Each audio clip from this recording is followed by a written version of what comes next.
من الفصاحة ذروتها ووصل من البلاغة منتهاها، صلى الله عليه وعلى آله وأصحابه. أما بعد،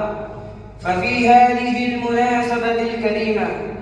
أريد أن أتحدث أمامكم اليوم حول عنوان محمد صلى الله عليه وسلم خطيبا. يا خطباء المستقبل، ويا من يريد أن يكون خطيبا مفوها طالع دفتر بيانه صلى الله عليه وسلم وتأمل ديوان فصاحته، كلام لعمري يأخذ بالقلوب وحديث والله يأسر الأرواح، صحة مخارج وإشراق عبارة وحسن ديباجة وانتقاء والفاق ورصانة جمل، حتى كأن حديثه روض فواح أو حديث